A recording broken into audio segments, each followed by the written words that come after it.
Om Namo Bhagavate Vasudevaya. Reading from Srimad Bhagavatam, Canto 5, Chapter 1, titled The Activities of Maharaj Priyavrata, text number 18. Yashat sapatnan vijigishamano Griheshu nirvishyayate tapurvam Atyeti durga shrita urjitarin Kshineshu kamam vichared vipaschit. Translation and purport by His Divine Grace A.C. Bhaktivedanta Swami Srila Prabhupada ki jai. Translation. One who is situated in household life and who systematically conquers his mind and 5 sense organs is like a king in his fortress who conquers his powerful enemies. After one has been trained in household life and his lusty desires have decreased, he can move anywhere without danger. Purport by Srila Prabhupada. The Vedic system of 4 Varnas and 4 Ashramas is very scientific, and its entire purpose is to enable one to control the senses. Before entering household life, Grahastha Ashrama, a student is fully trained to become Jitendriya, a conqueror of the senses. Such a mature student is allowed to become a householder, and because he was first trained in conquering his senses, he retires from household life and becomes Vanaprastha as soon as the strong waves of youthful life are past, and he reaches the verge of old age at 50 years or slightly more. Then, after being further trained, he accepts sannyasa. He is then a fully learned and renounced person who can move anywhere and everywhere without fear of being captivated by material desires. The senses are considered very powerful enemies. As a king in a strong fortress can conquer powerful enemies, so a householder in Grahastha household life can conquer the lusty desires of youth and be very secure when he takes Vanaprastha and Sannyasa. Thus ends the Bhaktivedanta purport. So, we are reading from the Srimad Bhagavatam about Maharaj Priyavrata, and here we are seeing Lord Brahma's instructions to him. And in this verse, Lord Brahma is saying, Yaha shat sapatnan vijigishamano griheshu nirvishya yateta purvam. He is referring to the mind and the 5 sense organs as 6. In the previous verse, they were considered as sapatnan. Prabhupada translated that as 6 wives and co-wives. And here Prabhupada has translated them as sapatnan, as adversaries, enemies.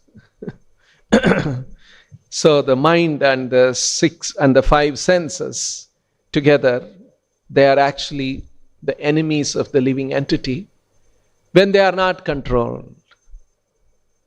And when they are controlled, they behave differently. So, vijigishamanaha, jigishamana, vijigishamana, with a desire to conquer, to become victorious.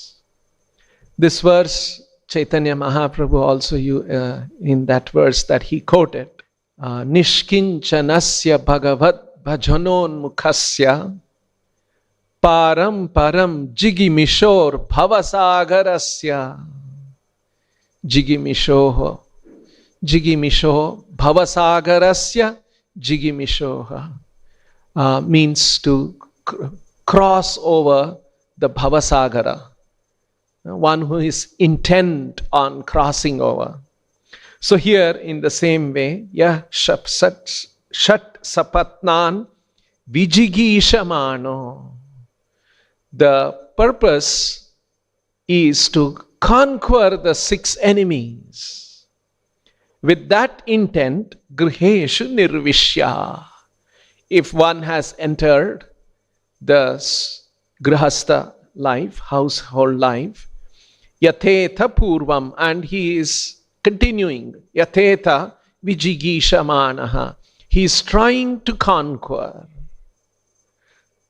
So the whole attitude and the whole approach and the whole purpose is very different from a person who is practicing pravritti marga, where his intent is to enjoy the senses, maybe with some regulations. But here in this case, what Brahma is referring to is vijigishamana yathet, yatheta vijigishamano purvam.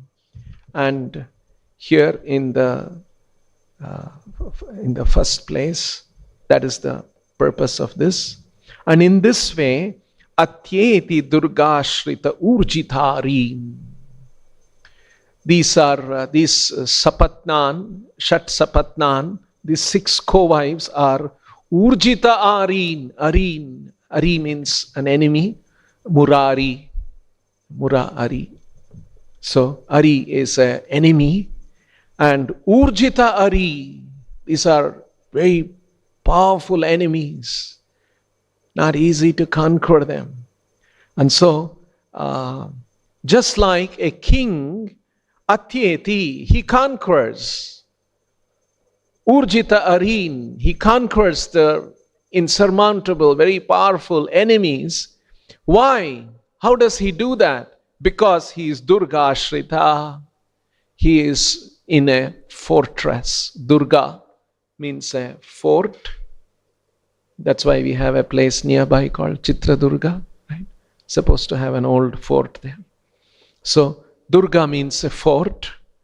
And that's why this material world is known as Durga Dham, where there is a fort, where shackles, the conditioned souls are shackled. And one who oversees this material world is known as Durga Devi. So that's how Durga, Durga Dham, Durga Devi, all these words come. So atyeti durgashita urjitharin. Just like a king can conquer, if he is well protected in a fort, then he can conquer the enemies because he is in a very strong position. And in the same way, kshineshu kamam. So, if a person enters gruheshu nirvishya with the intention of vijigisha shat sapatnan vijigisha manaha, in order to conquer the 6 enemies. And in this way, if his kama kshineshu, the waves of kama, which would be in a young person, is kshineshu, it diminishes. And in such a person, vicharet, he can move around anywhere. And such a person is a vipaschit. A learned person, an experienced person, a person who is interested in spiritual life. So that is the message that Lord Brahma is saying here. One who is situated in household life, yaha griheshu nirvishya, and who systematically conquers his mind and 5 sense organs, and who systematically conquers vijigishamanaha, his mind and 5 sense organs, shat sapatnan, is like a king in his fortress, Durga Shrita, who conquers atyeti, his powerful enemies, urjit arin. After one has been trained yathetha in household life, and his lusty desires, kamam, have decreased, kshineshu kamam, he can move anywhere, vichare, without any danger, without danger.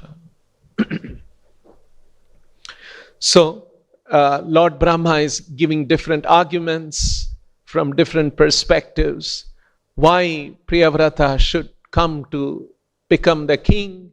And even by becoming a king and being in a palace, and when you are a king and you are likely to get married and all of that, that is not going to be a disadvantage, is the message that Lord Brahma is trying to convey.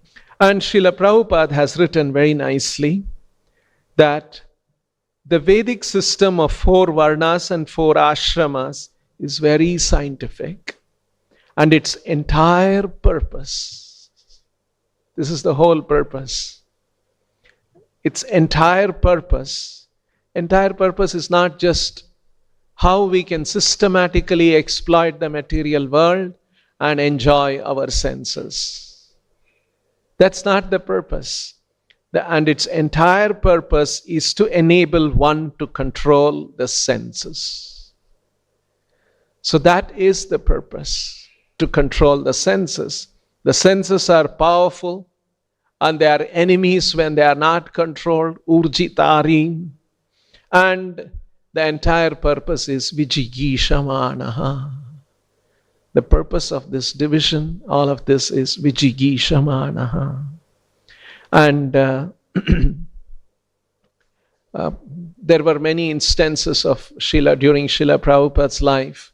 There were young disciples and he had given them sannyas. But after some years, some of those disciples as sannyasis could not maintain sannyas principles. And then there were few unfortunate happenings like that. And at that time, one of the occasions when Prabhupada was discussing informally, he said, this is because these are all young sannyasis. Still the waves of karma are very powerful, and unfortunately they are falling victim to it. So Prabhupada was conscious of it, that they were young devotees, for somehow they were very inspired, and they wanted to practice, and they wanted to be sannyas, and they had accepted sannyas ashram. And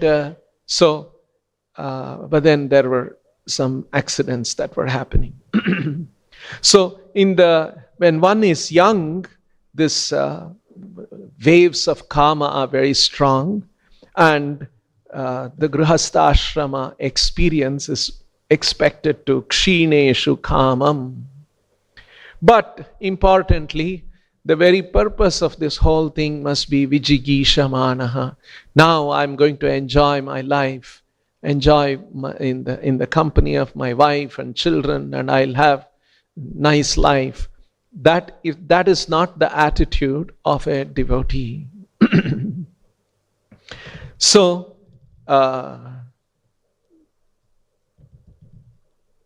from the beginning, in Krishna also describes in the Bhagavad Gita that how karma is a great enemy of the living entity, and karma's resting place is manas and indriya and buddhi. So these are the places where karma, which is actually the great enemy. The senses and the mind are not the real enemy. When the senses and the mind becomes the sitting place for karma, then it becomes an enemy and works in a way counter to the real interest of the living entity. And hence, Krishna also describes tasmat indriyanyadav niyamya bharatarshabha. Tasmat tvam indriyanyadav indriya niyamya adav, from the very beginning. Hence one has to, indriya niyama is the most important thing. And in this way, papmanam prajahyenam, one can overcome. Otherwise, karma is a papmanam, is a symbol of sin. It simply perpetuates sin, and the living entity becomes implicated. And the nature of sin, of karma, is that karma results in sinful activities. And the nature of karma is jnana vijnana nashanam. That's why we have to be very careful.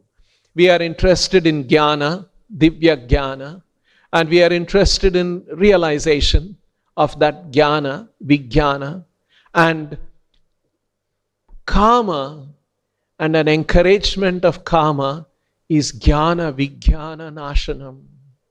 Then what is left for a spiritualist if jnana and vijnana are going to be destroyed? And that's why Krishna explains that tasmat tvam indriyanyadav niyamya bharatarshabha. Papmanam prajahyenam. Prajahi means, jahi means to become victorious. Prajahi means become fully victorious. Papmanam prajahyenam. Yenam papmanam prajahi. He's encouraging Arjuna. You should conquer this sin, symbol of sin. Prajahi enam. Because otherwise this is jnana vijnana nashanam.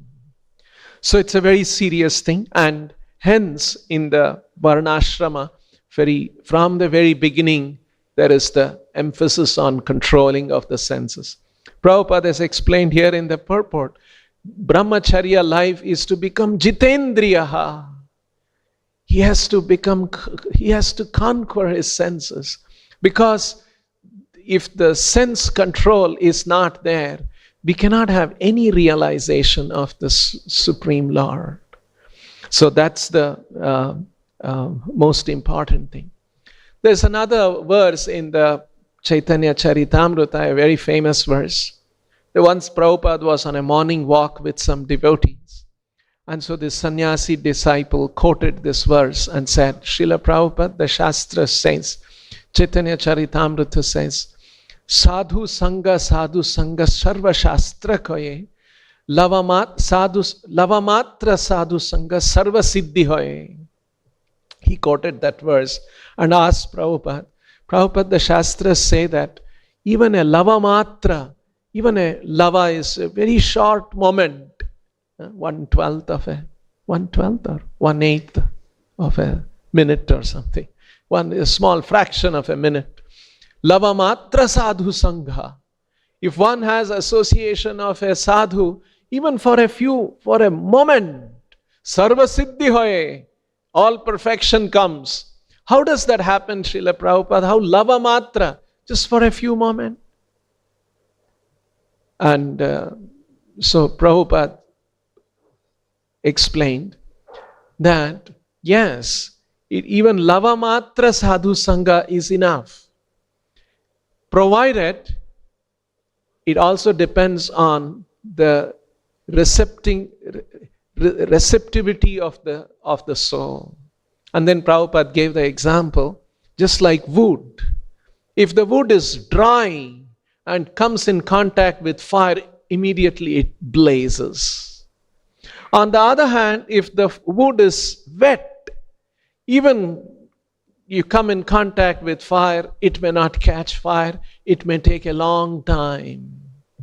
And then Prabhupada explained, the rules and regulations of Krishna consciousness is the drying process.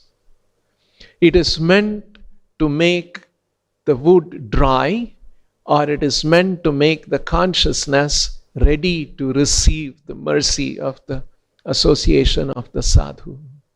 Otherwise, it can take a very long time.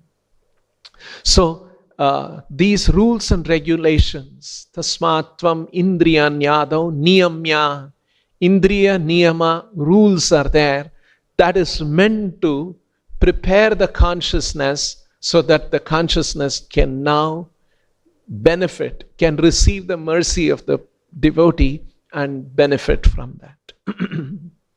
And so, Prabhupada has explained that this is a very scientific process, varnashrama. It is meant for kamam kshineshu. That's why we see among Vaishnava Sampradayas, sometimes, now that this is the principle, but how this is applied varies according to time and circumstances. We have the Madhva Sampradaya. In the Madhva Sampradaya, all sannyasis take sannyas at a very young age and they never marry. That is the general, by and large, that is the process. Maybe here and there some exceptions are there. But by and large, and for them their example is Madhvacharya, who also took sannyas without entering Grihasthashram. And in the Ramanuja Sampradaya, which is also another Vaishnava Sampradaya, they take sannyas only after going through the Grihasthashram. By and large, maybe here and there are exceptions.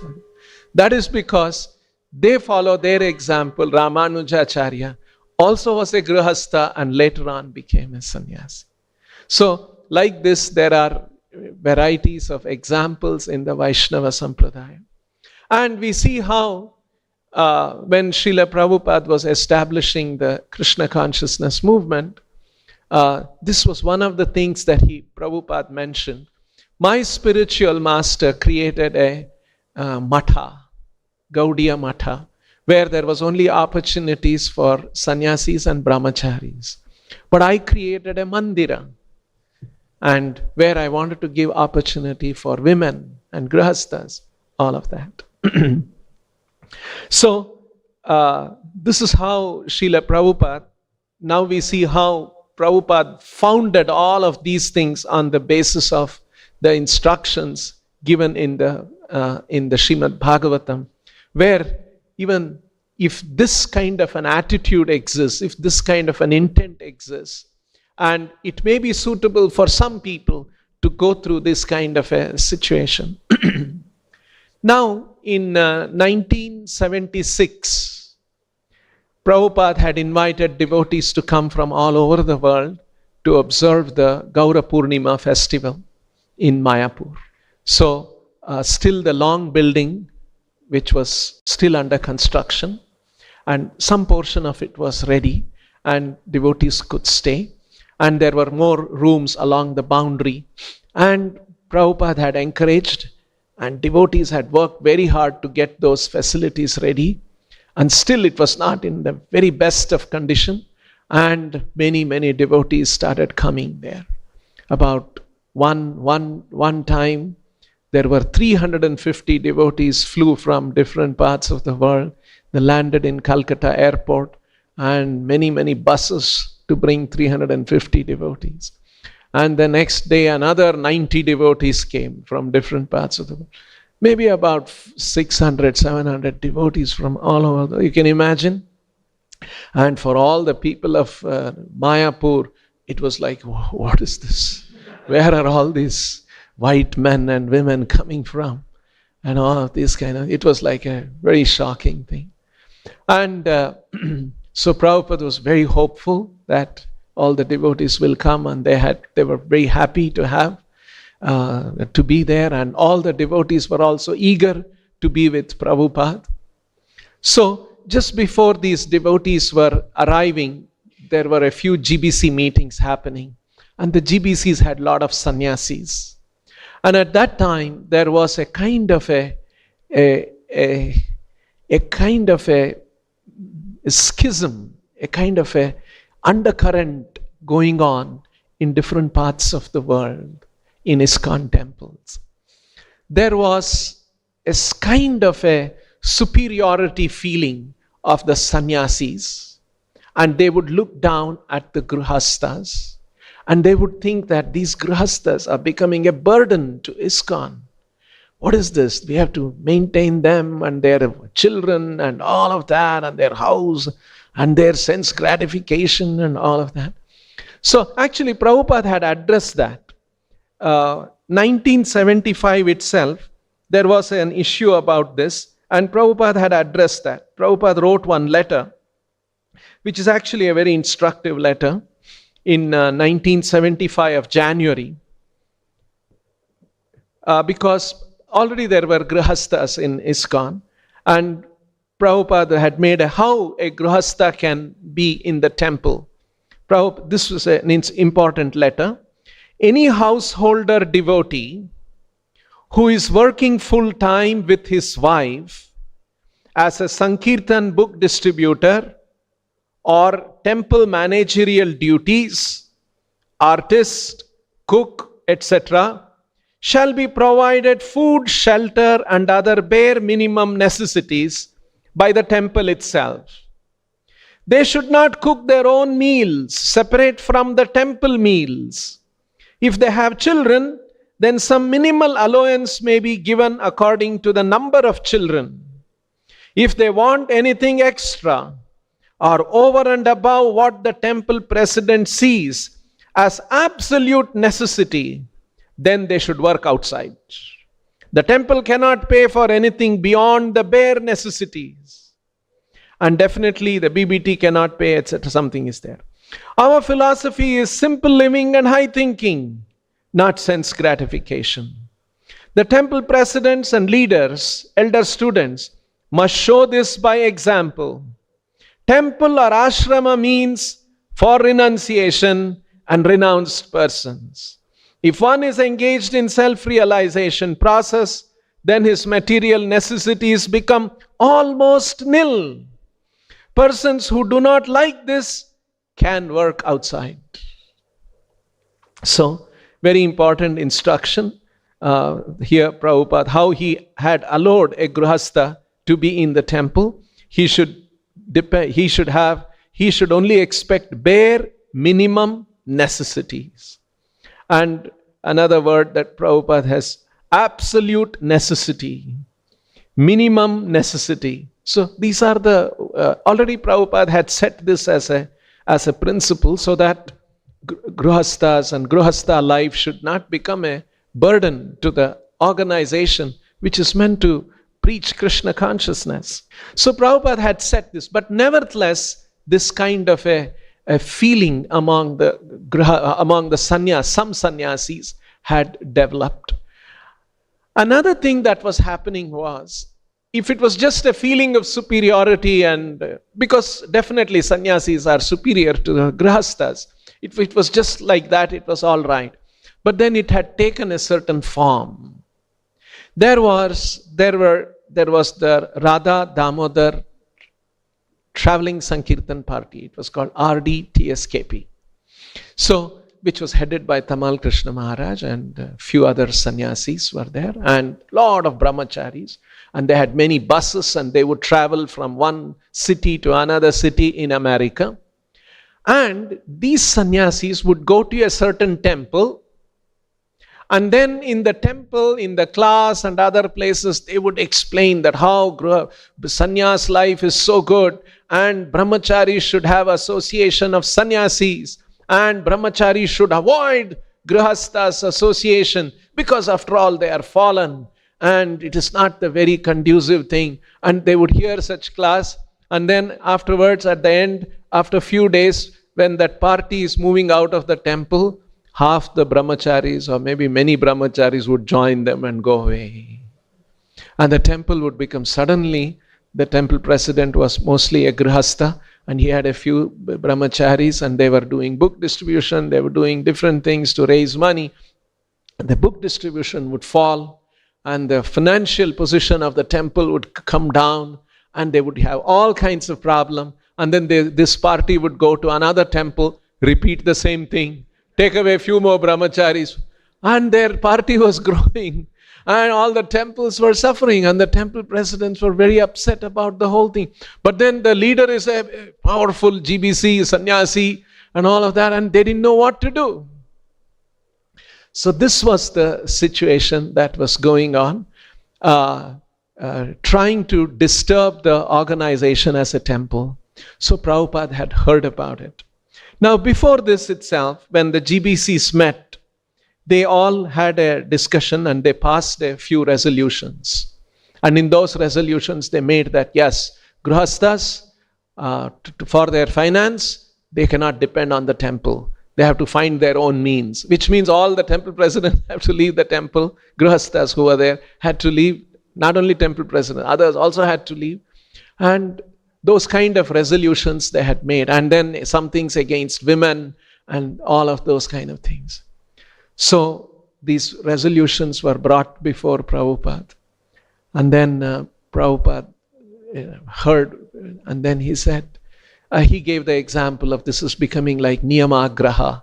You're becoming you're just for the sake of rules and all of that. So, and then this was going on, and then these rules, but then and then the GBCs and the sannyasis, they had their very strong counter to that, and they would come and explain, Prabhupada, renunciation is so important. Otherwise, what will happen if they are undergoing, in the presence of sense gratification and all of these women there?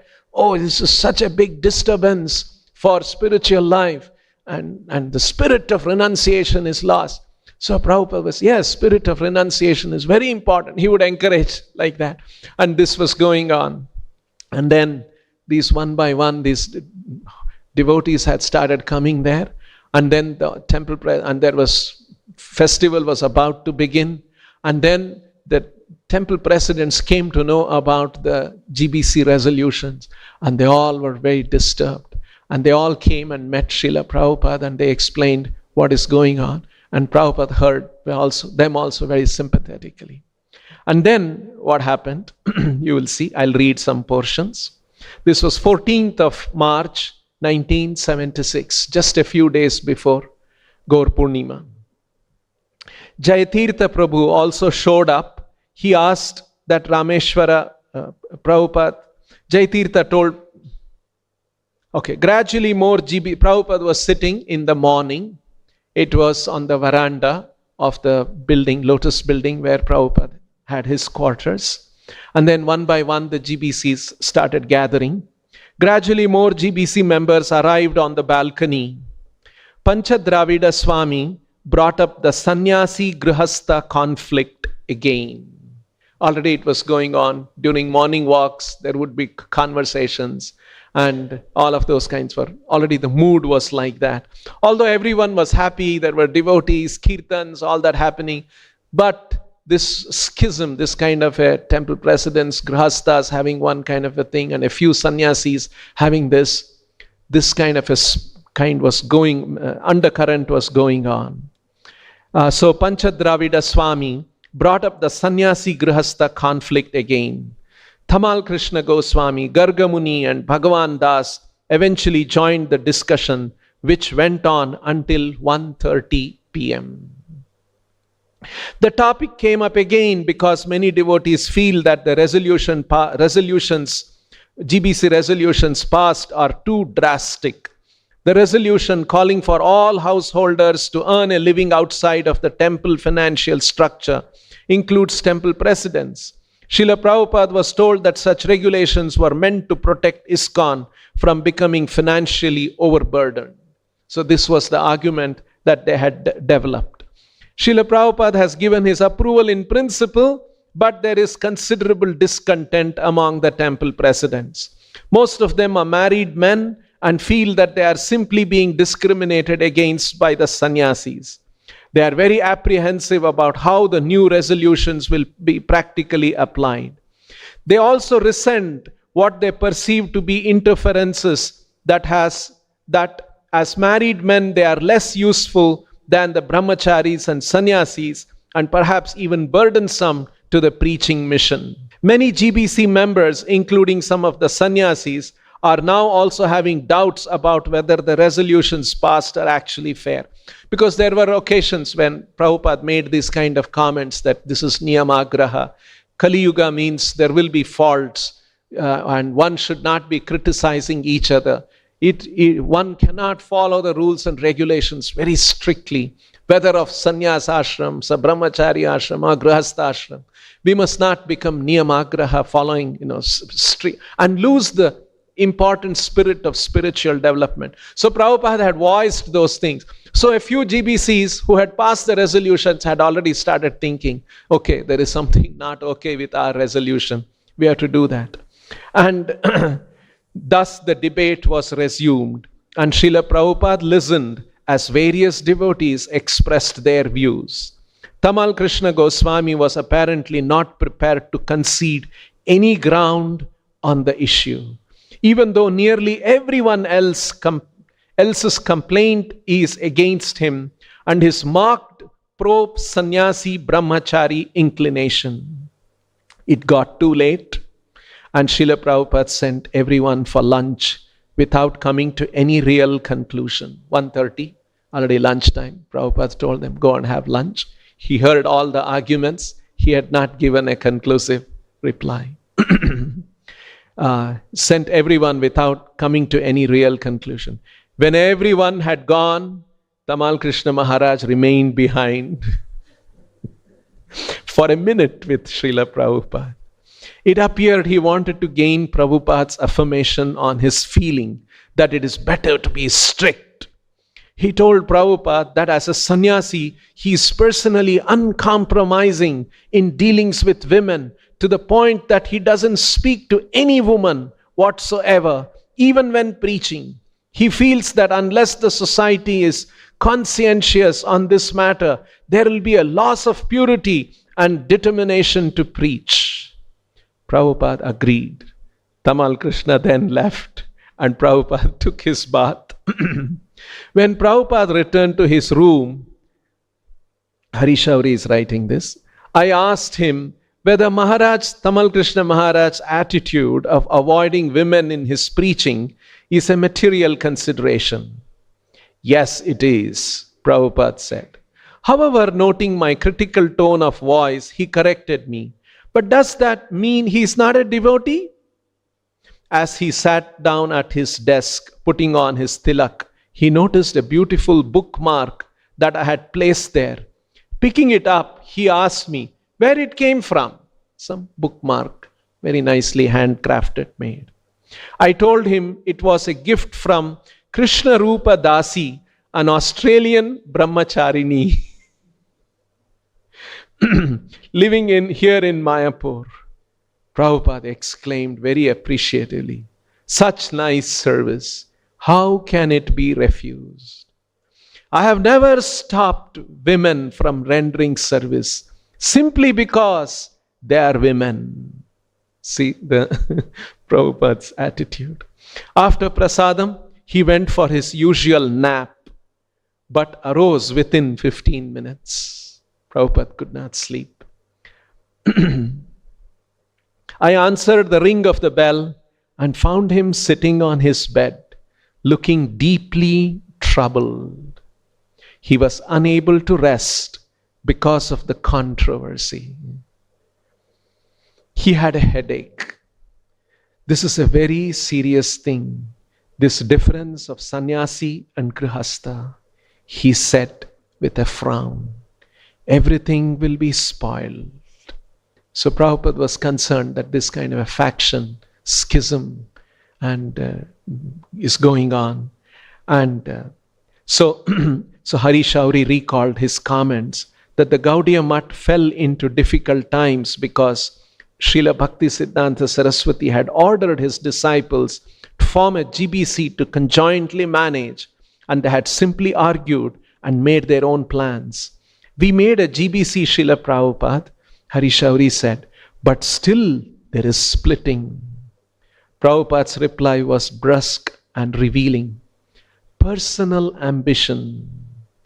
Then he went to sit in his darshan room. In the evening, the entire GBC came to see Prabhupada once again. Prabhupada had noticed that there is some kind of a personal ambition that is driving these different kind of arguments and all that. So now again in the evening, the GBCs all came together and Prabhupada was sitting there. Things had come to a head. After some discussion, one devotee was invited to speak as a representative of all the temple presidents. They had held meetings to discuss implications of the new resolutions, and he presented the results. It seemed that much of the basis of the conflict stemmed from the activities of Radha Damodar Sankirtan party. They have gained some notoriety for taking unmarried men from temples without asking, thereby undermining temple authorities. Brahmacharis were being told that if they remained in the temples, they would end up married, entangled in family affairs, and therefore useless. On the other hand, they could accept the alternative of a carefree life, traveling and preaching with the traveling party in the buses. It was claimed that the effect on the temples was to put them in great difficulty because they were losing the Sankirtan men, their most valuable assets. Tamal Krishna Maharaj was still adamant, defending his party and their record-breaking book distribution. He proclaimed the accusations as outright lies. However, he seemed alone. Most GBC men, although highly appreciative of Radha Damodar Sankirtan Party's book distribution and sympathetic to the principle of Vairagya as being the foundation for a spiritually strong society, were now backing away from their earlier stance. After hearing both sides, Prabhupada spoke. He broke the deadlock. He finally settled the issue by wonderfully preaching to everyone that it does not matter what one is.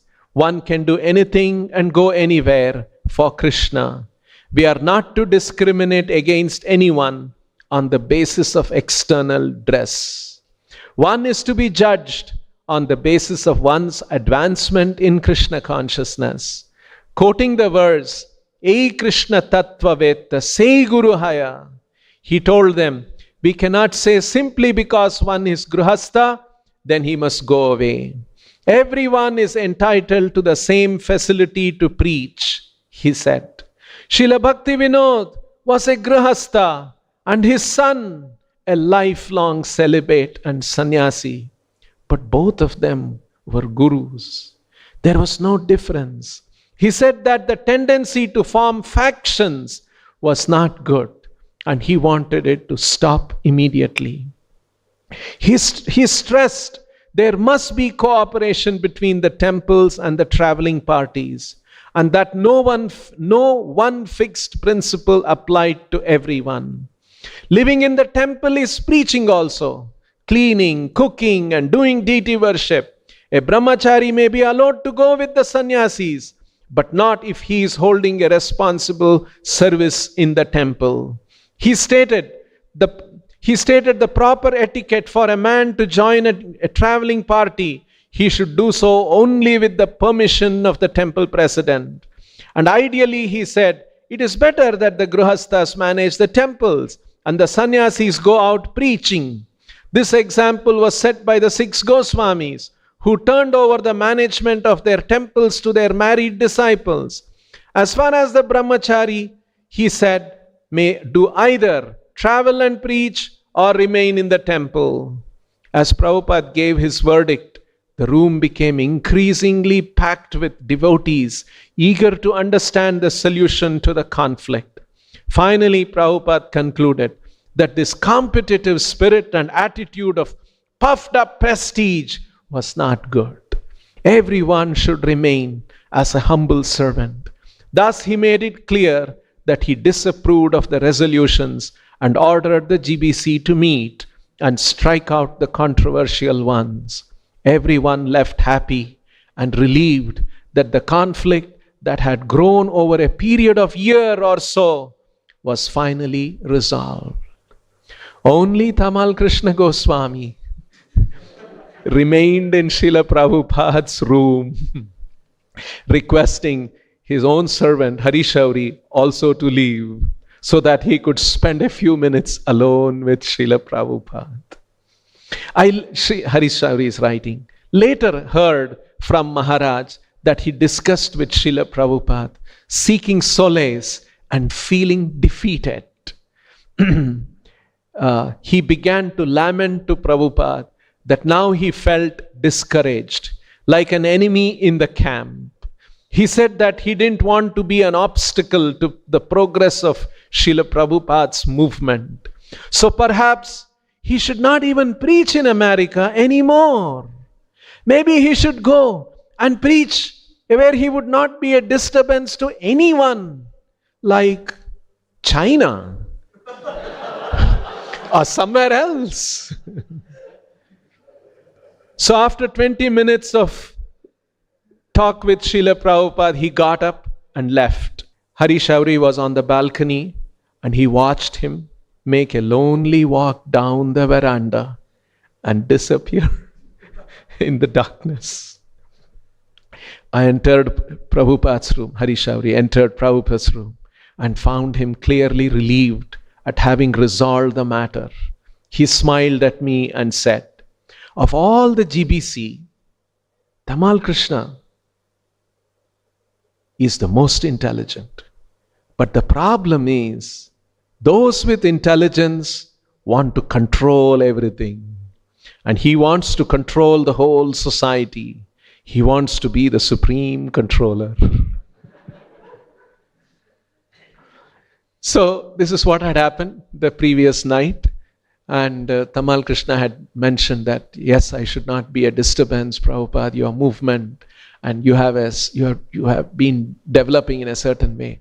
And maybe I have caused all this, because it was very clear that it was, his idea, which was Prabhupada had finally undone. And so he said that maybe I should go away, maybe I should go to China. So this is what had happened. So next morning, before Mangalarti, Prabhupada was up there and he called for Harishauri and he said, call Tamal Krishna and Trivikrama immediately. So Harishauri ran to get Tamal Krishna, and he could, before Mangalarati, Prabhupada buzzed me. He called for Tamal Krishna Goswami and Trivikram Swami. But I could find only Trivikram Swami, since Tamal Krishna had already entered the temple and he was in the temple hall. Prabhupada told Trivikram Maharaj that he wanted him to go immediately to China with Tamal Krishna.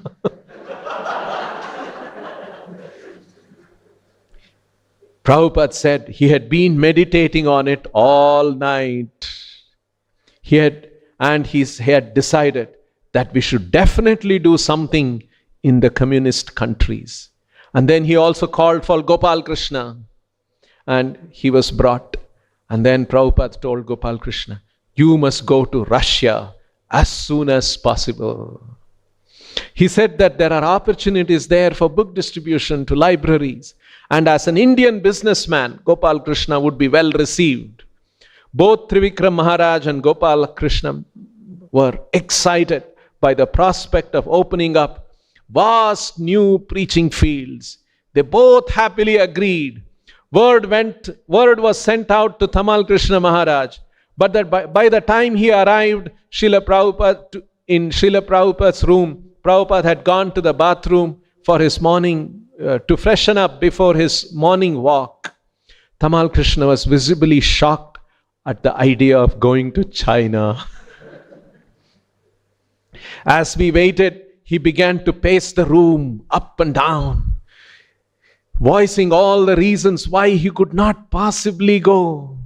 Madhu Dvisha and Guru Kripa Swamis, who were there, accompanied him to give him some support. Prabhupada had altered a decision many times previously upon further discussion of an issue. They felt that Tamal had good, strong arguments and might change Prabhupada's mind upon hearing them. After a few minutes, Srila Prabhupada returned and sat behind his low desk to apply his tilak. Tamal Krishna Maharaj sat before him and presented all the reasonable arguments why he should not go to China, should go back to America, continue with the traveling Sankirtan party. He hadn't expected that Prabhupada would take what he had said last night literally. He explained how, after leaving Prabhupada's room, he had met with his entire Radha Damodar party and they had discussed their plans for the coming year. They were all enthusiastic and determined to make it the biggest year ever in book distribution. If he were to leave the Sankirtan party now, everything might collapse, Prabhupada. The preaching was only going on his personal presence. There was no one else who could organize it. Guru Kripa Maharaj spoke up in support, volunteering to go to China instead, so that Tamal Krishna could stay in America and continue the book distribution. It was a very strong argument. Book distribution is Srila Prabhupada's greatest joy, and not something he will jeopardize. Nevertheless, Prabhupada firmly rejected the offer. No, Tamal Krishna must go to China. Visibly irritated, Prabhupada asserted, Radha Damodar party is going on by Krishna's energy, not Tamal Krishna Goswami's energy. You said China, and I thought about it all night. I wanted to do something there, and I took it as Krishna speaking through you. It quickly became clear to everyone that Prabhupada was very serious. Madhudvisha and Guru Krupa backed away. Their silence leaving Tamal Krishna isolated. His position rapidly weakening, but still resistant. Tamal Krishna Maharaj tried again. He said that he had indeed mentioned going to China, but he might just as easily have said he wanted to go to the moon and preach. He wasn't being serious. It was a joke, Prabhupada. Now Prabhupada became angry. Vaishnavas do not joke. You said it, and I took it as Krishna's indication. I thought about it all night. We have no men there in China, and I took it as a good opportunity to do something there. Tamal Krishna was sinking fast, but he tried one last argument. He said that he could understand that his divine grace wanted something to be done there, but any sannyasi could do it. It shouldn't be a GBC member who has so many other important responsibilities. Prabhupada's face was flushed.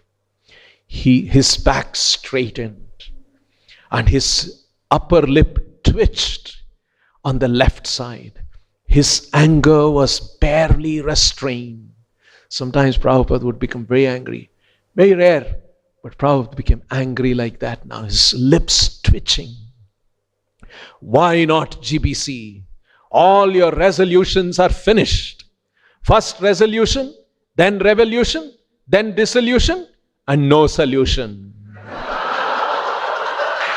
I have to manage everything myself. I give you a little power and you create havoc. GBC is for solving solutions, not for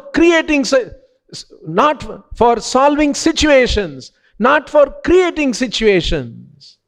Prabhupada was fully determined and fixed in his decision.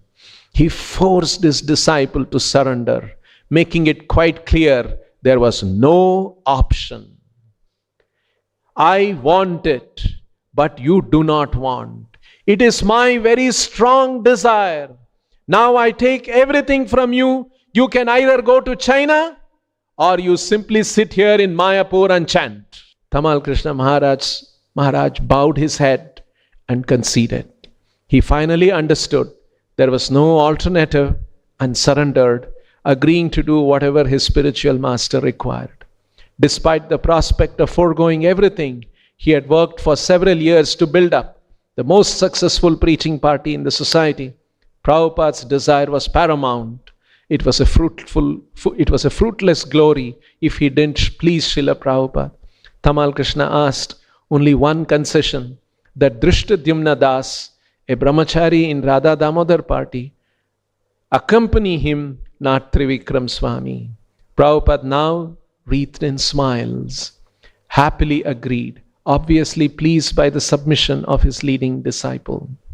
He strode out, took his morning walk, much of which he spent happily discussing new preaching programs. So, so it was in 1976 that this kind of a schism had emerged, and Prabhupada settled the matter in this way. So we can see how very nicely Prabhupada weaving in all of these principles of the Srimad Bhagavatam into the worldwide Krishna consciousness movement. And how we see Prabhupada had desire that in China, in Russia, those were difficult places because there was communist governments and would not allow, there was no religious freedom and such thing. And Prabhupada had so much desire, and he wanted, and he considered that as Krishna speaking, and he wanted him to go. We'll stop here. Grantaraj Srimad Bhagavatam ki, Srila Prabhupada ki. Hare Krishna.